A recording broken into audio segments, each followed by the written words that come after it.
Thank you, Father, for this day. Thank you, Lord, hallelujah. And I pray, O God, na bawat minuto at oras, Panginoon, na kami nasa piling mo at presensya mo, Lord, ay ma-enjoy namin, Panginoon. Higit sa pagpapala, higit sa mga sagot sa panalangin. Dalangin po namin, O Diyos, makilala ka pa namin sa pamamagitan ng iyong salita, Ama, sa pangalan ng Panginoon Kristo. So, Lord, we pray for the Holy Spirit to be our teacher and continue to enlighten us of the things, Lord, that we must do, on the things, Lord, that we must change. And Lord, for the ways, O God, to love you, O God, as you love us. In Jesus' mighty name, amen and amen. Purihin po ang Panginoon, palakpakan natin ang ating Diyos na buhay. Yun, hallelujah. So, kahapon pinag-usapan natin the rightful response to our God. So, number one, no, sabi nga, enjoy natin, mga kapatid. I-enjoy natin ang presensya ng Panginoon. So, when you pray to the Lord, pag ikaw ay nananalangin, kapatid, huwag mong kalilimutan, kasama mo ang Diyos. Hallelujah. Tunay nga, hallelujah. Tunay nga pagkasama natin ang ating Father, ang ating earthly Father. Nandun yung ano natin, yung tinatawag nating security. Hindi naman security guard, no? Ibig sabihin yung sense na ikaw ay safe, no? At no one can touch you or harm you because you have a Father na present, visible, no? So we have an forever present God. Kaya kapatid, sa to, huwag kang magsasawa. Sapagkat pag nananalangin ka sa Diyos, pag nagpupuri ka, sumasamba ka sa Diyos, at kapatid, siya ang nakakakita ng buhay mo, ng puso mo. Hallelujah. Kaya kapatid, hindi ka man nakikita ng iyong ibang kapatiran, nakikita ka naman ng Panginoon, and He knows everything, even the content of your heart. Amen po ba, mga kapatid? Hallelujah. Purihin ng Panginoon, ituloy natin. So number one, ang tamang response natin sa ating Diyos ay ma-enjoy mo ang presence niya. So wala tayong dahilan para malungkot, no? Today is the day that God will answer your prayers. Today is a day that God will provide for your needs. Today is the day for you to know God more and deeper. Amen. So sabi dito, let us hold fast the confession of our hope without wavering, or He who promised is faithful. Kaya mga kapatid, be careful, little mouth, what you say. Tama ba? Be careful, little mouth, what you say. Ito mga bibig na ito, kapatid, na napakaliit, can drive a person crazy. No? Pwede ito makasira ng ulo ng iba. Imagine a person who is very happy, nasa maayos sa kalagayan, makarinig lamang ng negative words of discouragement, biglang masisira ang araw. At kung minsan, nawawalan ng tiwala sa sarili. So, be careful in what you say. Kaya sabi dito, the confession of our hope without wavering, for He who promised is faithful. Today, every day, declare, no? I-declare mo, kapatid, yung kalooban. God's will prevail today. Say it, at i-type mo dyan, God's will prevail today. God's will prevail today. Magaganap ang kalooban ng Diyos. Pag sinabi niya, mangyayari. Amen? Pastor, bakit kailangan pa namin i-claim yun? Kailangan pa namin i-confess yun, kapatid, sapagkat sabi nga natin, ikaw ang may hawak ng susi, whether you allow God to move in your life and allow Him to provide for your needs, no? Kung hindi ka mananalig sa Panginoon, expect, no, na hindi siya matutuwa. At sabi nga, wala kang tatanggapin kung wala kang hinihingi. So pag ang bata nang hingi ng piso, sasabihin ng magulang, wala ng pera. Ano akala mo sa akin? Nagtatain ng pera. Yun na ang words that will kill the blessings of God in your life. At kiniklaim mo na yung pagkaubos, no? Kiniklaim mo na yung pagkawala, no? O baka magkasakit ka, yun na, yun na. O baka madapa ka, yun na. O baka mahulog ka, yun na. Instead of saying the positive way, let's do this. So today, hallelujah, kahit hindi maganda ang kondisyon at sitwasyon ng buhay natin, sabi nga natin, sa gitna ng makapal na ulak, sa gitna ng makulimlim na araw, nananatili sa likod nun yung araw. So katulad sa ganun din sa buhay natin, na sa gitna ng mga bagay na nagaganap sa buhay natin, God is existing. No? Bago pa man tayo nagka-problema, bago pa tayo nilikha, ang mundong ito, God already exists. So kapatid, never hold fast, no? Panghawakan natin yung ating confession of hope without wavering. So as we declare God's promises in our lives, so kahapon pinag-usapan natin yung presence of the Lord, enjoy it. And then number 2, declare. I-declare mo kapatid, yung word of God, yung promises ng Panginoon to happen in your lives. No? Tama ba? Kaya sabi dito, Colossians 1:27, to them God chose to make known how great among the Gentiles are the riches of the glory of this mystery, which is in Christ, in you, the hope of glory. Alam nyo ba na sumasa inyo ang Panginoong Hesu Kristo? So if God is with you, every day the Lord will provide for the words that you are going to declare. Huwag kayong makinig sa bulong ng demonyo. No?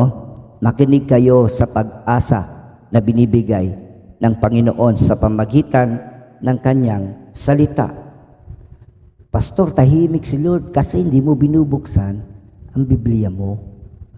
Lord, parang di ko nararamdaman. Ay, Pastor, di ko nararamdaman si Lord kasi, kapatid, wala kang time sa Panginoon. Ang time mo, instead of enjoying the presence of God, ginagamit mo to worry, to depress yourselves. So sabi nga, do not be anxious. Do not worry. Hello? Nakita mo, may lagnat yung kapatid mo, may lagnat yung anak mo. Anong gagawin mo? No? Matatakot ka. Hallelujah. In the name of Jesus, you have the authority. Meron kang authority. If you have the right faith, kapatid, sabi nga, nothing is impossible. Pero kapatid, pag may lagnat, huwag niyo naman po kaagad pag-pray, Lord, yung lagnat.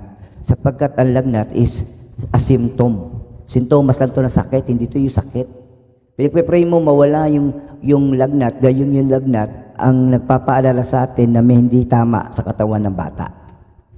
So, try to know the truth, the root of the problem.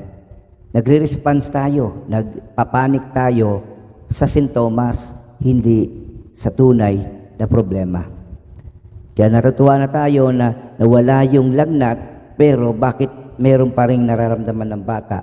Kasi nga, we need to look at the root of everything. Kung merong pastor na authorized by God to share the word, so meron ding mga doktor, tunay na doktor, na kinreate si Lord to take care of our physical body.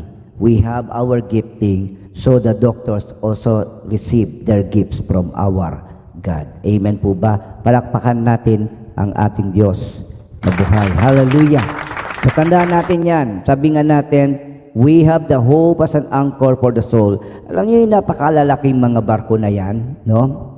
Isa sa security na ginagawa niyan, yung anchor, no? Napakabigat na bakal, no? Pero sabi nga, napakaliit lang niya by size. Pero pag ito binaba, so that will hold the ship, no? Lalo na sa kanyang place, sa oras sa panahon ng tinatawag nating pagsubok. So kapatid, when you are in the midst of the storm, in the midst of challenge, problems, persecutions, and trials, kapatid, anchor your hope to the Lord. Confess. I say it, confess that Jesus is in control. I-type nyo nga dyan sa inyong mga comment section, God is in control. No? I-declare mo yan, no? So, wala kang almusal ngayong umaga as if 365 days and 1/4 wala kang breakfast? Aba, no, nakapaka-big deal yung wala kang breakfast. Gayong nakalimutan mo naman magpasalamat sa mga breakfast mo for the past days. So kapatid, instead of worrying, declare and be thankful. So anong lalabas sa bibig mo pag wala kang breakfast? Be thankful. Malay mo, mamaya may magyaya sa'yo.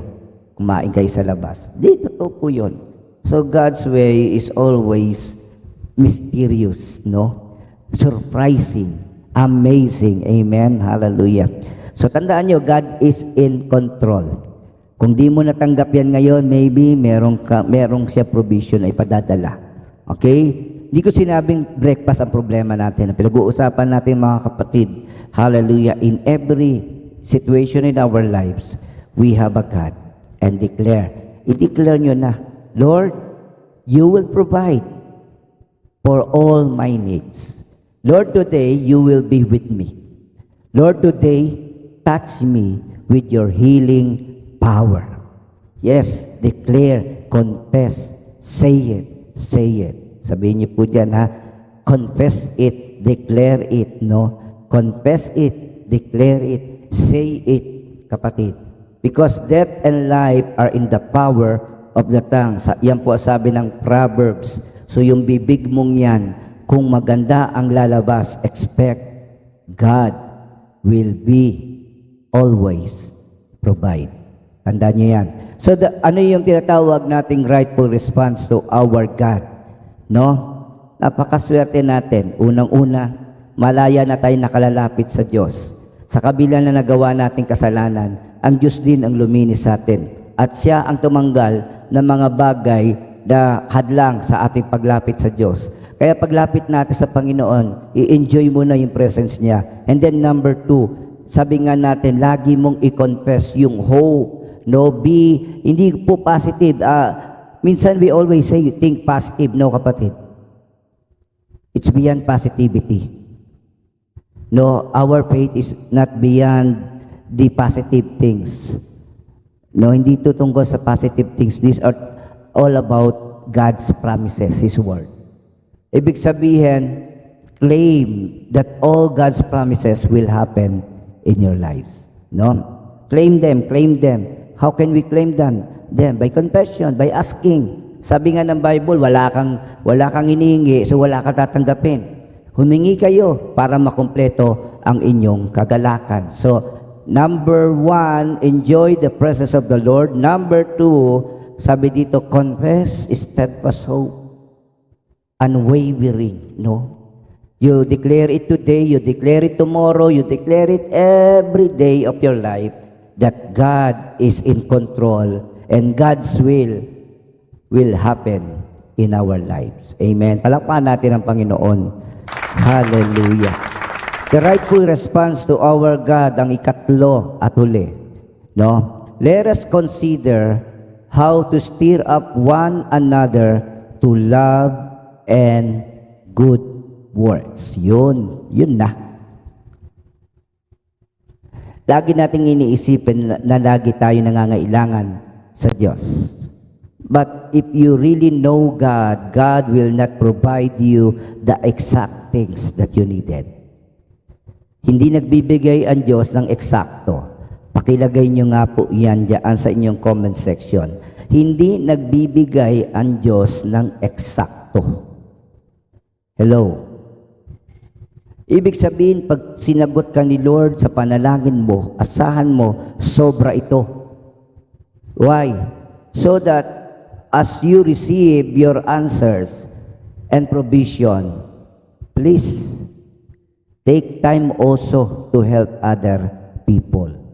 God's provision is more than enough. Ilagay nyo nga dyan, God's provision is more than enough.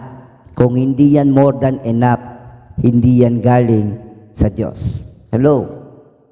Alam mo, ang ibig ko sabihin, Pastor, pag nag-request ako ng kotse, 2 ibibigay niya. No, kapatid. Hallelujah. Hindi yon ganun ang way ni Lord. Kung gusto mo ng isang bagay, hallelujah, hanapin mo ang pangako ng Diyos na angkop sa pangangailangan mo. So just by taking time to open the Bible and learn from it, that you will understand what God is capable of and what God can give to you. At makikita mo, hindi lang yan ang kayang ibigay ng Diyos. Higit pa dyan. Amen. God is good. Grabe. More than enough. Kaya pag may tinanggap ka, kung paanong ready kang tumanggap, ready ka rin mag-share. Amen? Ready ka rin mag-share. Sapagkat alam mo, pag di ka tumanggap ng tulong, malungkot ka. Pero pag natulungan ka, masaya ka. Kung tinulungan ka ni Lord, masaya ka. Pero lalong masaya kung makatulong ka rin sa iba. Amen? So yan. Dapat na-enjoy mo ang presence ni Lord. Binibigay niya ang kailangan mo so that you can do the work of love and the good works sa ibang tao. Yun na. Okay? So, tandaan niyo po yan, mga kapatid. Hallelujah. Purihin ang Panginoon. Kaya sabi dito, let us consider how to stir up one another to love and good work. No? And good works. No? To love and good works. To love means to do good things. Kind things. Sabi nga natin, another term ng another definition of agape love ay natutuwa siya sa mabuti at hindi sa masama. No? Ibig sabihin, ang tunay na agape, correct. No? So, kino-correct nila yung kanilang mga mahal. Hindi nila pinababayaan mapahamak. So, that's it. Okay? Hallelujah. Ang sabi nga ng 2 John chapter 1, verse 5, and now, I ask you, dear lady, not as though I were writing you a new commandment, but the one we have had from the beginning, that we love one another. Sabi dito, manatili kayo sa pag-ibig ng Diyos habang naghihintay sa ating Panginoong Jesucristo na magkakaloob sa inyo ng buhay na walang hanggan dahil sa kanyang paghabag sa inyo. Mga kapatid, ngayong Pasko, hallelujah, tatanggap ka na naman ng bago, kapatid. No? Pagpapala mula sa Panginoon. Nako, kung hindi lumalaki ang bahay mo, mapupuno kayo ng luma. Hello? So as you are eager and happy to receive the new things from the Lord, the new blessings ngayong 2021, no? Ang iba diyan ay tatanggap ng bonus, ang iba ay tatanggap ng 13-month pay, at ang iba diyan ay tatanggap ng gifts. Why not? Unahan mo na sila. Give gifts to others. Gets nyo? Magbigay ka rin, no? Nakita mo, yung size mo ay 28 nung ikaw ay dalaga. At ngayon, ikaw ay size 40. So, anong gagawin mo doon sa size 28? Paglaki ng anak mo, ipapasuot mo sa kanya. Ano na yon? Marupok na yon. Bulok na yon. So, habang maganda pa, no, kung hindi na talaga kasya, no, ipamigay mo na. Hello? No, ipamigay mo, huwag ka mamigay ng gutay-gutay. No? Huwag ka mamigay ng bagay na ikaw mismo hindi mo matatanggap. Okay? So, ibig sabihin, if you give something, no? Sipin mo, gusto mo bigyan ka ni Lord ng blessing, gusto mo maganda, gusto mo perfect, pagkatapos ikaw naman hindi ka mapakbahagi. So, pag nagbigay kayo ng mga old things, old toys, old dress, no? I-share nyo yan. At bago nyo ipamigay, laban nyo. Ibalot nyo na maayos para naman makaramdam ng pagmamahal yung pagbibigyan mo. Kung hindi man kakilala, kaibigan, kapatid, kamag-anak, maghanap ka ng way para makatulong ka. Maraming nagpo-post dyan, maraming nasusunugan, maraming humihingi ng tulong, kapatid. No? Yung pinagmamalaki mong damit noon, sexy ka pa. Why not give them the same joy na na-receive mo nung makuha mo yung damit na yon? ibahagi mo sa iba. Amen? Alam niyo, sa pamagitan niyan, nakikita natin the abundance of God's love. Yan ang ibig sabihin, to steer everyone in love and good works. Maliwanag po. So, tandaan niyo po yan, mga kapatid. Hallelujah. At yung iba natin mga kapatid, bagayan nyo rin na ibibigay nyo. No? Baka mamaya, lola, pagbibigyan nyo, ang bibigay nyo, two-piece. No? Swimsuit. No? Kapatid, bagayan ho natin. At siguraduhin nyo na magiging karespeto at kagalang-galang sila. Bibigyan mo ang lola mo, ang nanay mo ng mga short shorts. Ibig sabihin, yung sexy shorts. Naku po, na-imagine ko kung ang mga lola ngayon ay naka-short, naglalakad sa daan. Naku po, may kasamang tungkod. Ewan na lang. Okay? So, praise God. Naintindihan nyo? Nagigets nyo? Kung nagigets nyo at naiintindihan nyo at ready ka nang sumunod, maglagay ka, i-type mo sa yung comment section, Amen. Yes, sabi, you have the authority from the Lord, not only apakan ng kaaway, merong spiritual warfare against the devil, but also merong isang way na effective din, yung love to others people. No? Kaya bigyan mo ng, ibahagi mo, i-share mo, take of this. Anong gusto mong tanggapin? At ano itsura nito? Maganda ba to o pangit? Kung ikaw nga nag-expect ka ng maganda, nag-expect ka ng perfect, why not do it first? No? At naniniwala ako sa iyo, higit sa inaasahan mo ang darating sa buhay mo. So yung mga inaamag na, no, yung nagkaroon na ng mga butas-butas diyan dahil yung tinirhan na ng ipis, abay, ayusin nyo na. Let this season be the season to clean your closets. Okay? Hallelujah. Purihin ang Panginoon for that. Hallelujah. Take time to share, no? Tunay nga, purihin ang Panginoon. At least, pag nabawasan ang laman ng bahay mo, mas magiging maaliwalas at maganda yan. Amen. Praise the Lord. Hallelujah. Sabi dito, who is wise and understanding among you? By his good conduct, let him show his works in the meekness of wisdom. Let them believe, let them know that our God is a provider. No? So sabi nga natin, what you have received, be the provider to other people. Amen? Amen? So kung di mo na kayang isuot at di na pwedeng isuot at wala nang magsusuot, why not start giving these things to those people who will appreciate them? Huwag kayong magbigay sa mga tao na ibabalik nila, papalitan nila, o babayaran nila. Ibigay nyo ito sa mga tao na walang ability na ibalik o tumbasan ang kabutihan ginagawa mo. Kahit nga sa ulam, no, pag ikaw ay over na ang iyong katawan, overweight, overfats, no. So isang advice ko sa kapatiran, kung malaki ang problema mo sa iyong katawan, lalo ka pang magluto ng marami. Lalo ka pang mag-produce ng maraming food. Pagkatapos, i-share mo sa iba. At naniniwala ako, magiging slim ka sa tulong ng Panginoon. Amen? Purihin ang Panginoon. Palapahan natin ang Panginoon. So, do not limit yourselves ng mga bagay na kaya nyo. Sabi nga, tumulong tayo sa mga tao, lalo na sa ating mga kapatid sa Panginoon. Naalala mo ba, mga kapatid natin, that doing fine? No, yung mga walang trabaho, yung mga walang provision ngayon, share your blessing to these people. Amen? So sabi dito, not neglecting, huwag niyong kalilimutan, huwag niyong kakaligtaan. Ano to? To meet together as is the habit of some. No? So lagi tayo magtipon-tipon. This Sunday, no, kapatid, i-claim niyo, abay, panahon na lumaya kayo. Lumaya na kayo. Pwede na magsimba, no? Pwede na tayong dumalo sa gawain natin at ibaho ang presence ni Lord kapag nandun tayo sa simbahan.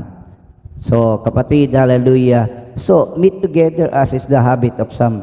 Kakalungkot nga na hindi na natin makikita si Pastor Sol, hindi na natin makikita si Nanay Mameng, si Nanay Flor, si Nanay Dolor, o yung mga mahal natin sa buhay, si Nanay Winnie. But sabi nga natin, makikita pa rin naman natin yung iba nating kapatid. Makakita ka pa rin ng nanay doon that will remind you of your mother. Makikita mo rin sa kapatid natin ang mga tatay that will remind you of your lost father. No? Lost brother and sister. So, tandaan nyo yan. So, there is a blessing in having the fellowship because you will have the chance to share your love, to share the love of God and the blessing of God. No? Yung mapalakas lang, no? Yung magsabi, kaya mo yan kapatid. Makita niyo si Brother Romnick, no? So sabihin niyo, mahal ka namin unconditionally. Kahit hindi mo kami nililibre, no? Kahit pupunta ka ng BGC mag-isa, kaya ka mag-isa, di ka nagyayaya. Okay? Andito lang kami. No? Tahimik, pero nagkikare. Hindi halata, but we love you. Hallelujah. So, encouraging one another, and all the more as you see the day drawing near. So, ang nakakalungkot ngayon, marami nakakalimot ng dumalo sa gawain. Lalo pang ngayon na malapit na dumating si Lord. This is not the right time to backslide. This is not the right time to turn your back from our God.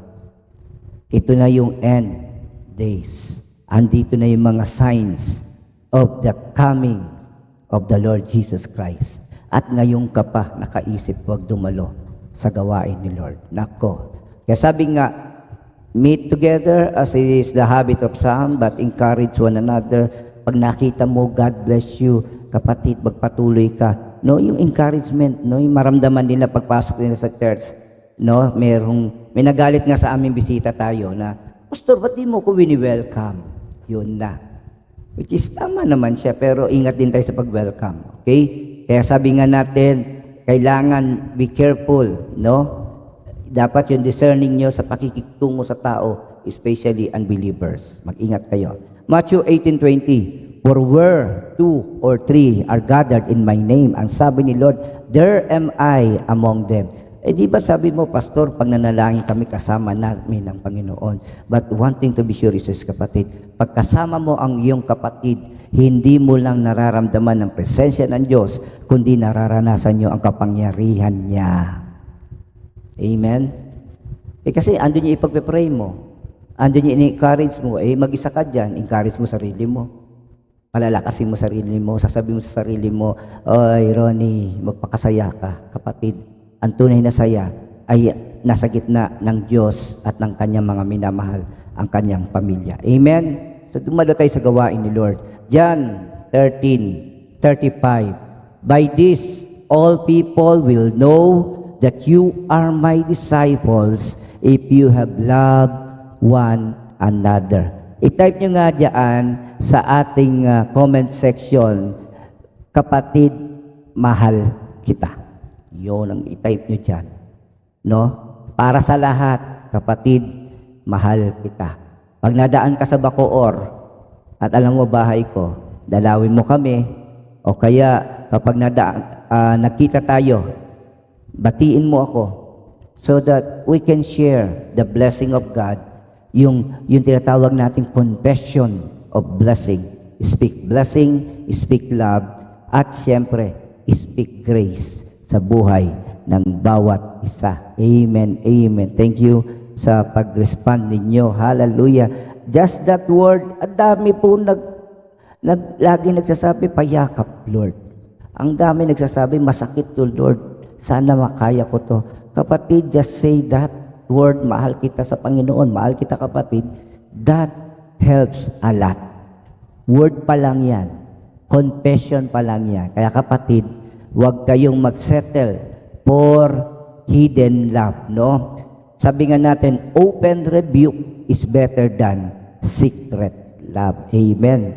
James chapter 3 verse 13, who is wise and understanding among you, by his good conduct, let him show his works in the meekness of wisdom. Sabi dito, meet together, encouraging one another. Sabi dito, yung steer is stronger together intentional relationship.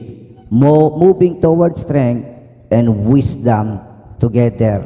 Kaya nga nung minsan niyaya ko si Brother Jerry na magbike, kaya lang medyo nabisi kami.